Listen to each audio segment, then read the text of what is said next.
সরিষা খেতে ঘুরতে ঘুরতে আমার সরিষা ফুলের বড়া খাইতে অনেক ইচ্ছা করতেছিল। আর এই কথাটাই আমি আমার মাকে 2 সপ্তাহ আগে বলছিলাম যে মা, আমি তো সরিষা খেতে ঘুরতে ঘুরতে আমার সরিষা ফুলের বড়া খাইতে ইচ্ছা করতেছিল। তবে আমি সরিষা ফুলের বড়া অনেক পছন্দ করি আর কুমড়ো ফুলের বড়া অনেক পছন্দ করি, সেটা আমার মা জানে। প্রত্যেক সিজনে আমাকে খাওয়ানোর চেষ্টা করে। তারপর আমি বলার পর আমার মা বলতেছিল যে এবার আমি সরিষা ফুল কই পাবো।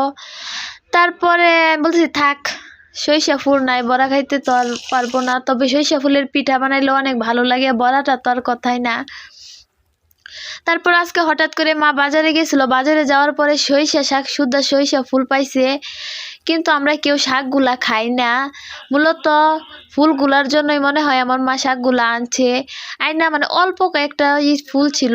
আমি বলতেছি অল্প কয়েকটা ফুল কয়টা বড়া হবে? মা বলতেছিল যে তুই খাইতে পারলি। পরে আমি আবার বলতেছিলাম যে আমি খাবো, তোমরা তাকায় তাকায় দেখবা।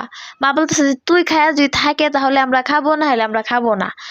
আসলে মায়েরা মনে করে এরকমই হয়। তারপরে মা সবকিছু রেডি করে দেওয়ার পরে আমি তাহলে ভাইজা নিতেছিলাম। মানে এত সুন্দর হয়েছিল ভাজাটা, অনেক লাল লাল করে ভাইজা নিতেছিলাম, মচমচা করে। আমার মা বলতে চাইছিল একটু মানে মচমচা করে ভাইজানি। আর এখানে আটা, বেসন আর চাউলের গুঁড়া দিছে। চাউলের গুঁড়াটা দেওয়ার পরে অনেক মচমচা হয়। তারপরে আর বাকিগুলাও দিয়ে নিচ্ছে। আর এখানে দেখেন কালারটা এত পরিমাণে সুন্দর হয়েছে আর এতটা মচমচে হয়েছে, হাতে নাড়া লাগার সাথে সাথে ভাঙা যাইতেছে, এত মচমচা। উপরে মচমচা, ভিতরে এত নরম। তারপরে এখানে একটু আমার বোনে সস দিছে, সস দিয়ে খাইতেছিলাম কিন্তু একটু মজা লাগতেছিল না।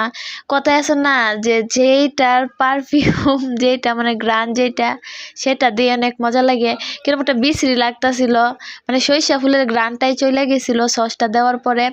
আর এদিক দিয়ে তো আমি অনেক মজা করে খাইতেছিলাম, মানে এতটাই খাইতেছিলাম তারা কেউ খাইতেছিল। আমি বলতেছি নে নে খা খা, শেষ হয়ে যাবো, আমি কিন্তু আর রাখবো না। তারা বলছে তুই খা। তারপরে তো আমি এক এক করে বেগগুলা খাই নিতেছিলাম। খাওয়ার পর মানে অনেক মজা ছিল, জাস্ট বলার বাহিরে। অনেক মজা, অনেক মজা। আর তোমরাও বাসায় ট্রাই করে দেখো সরিষা ফুলের বড়া। অন্য সব বড়া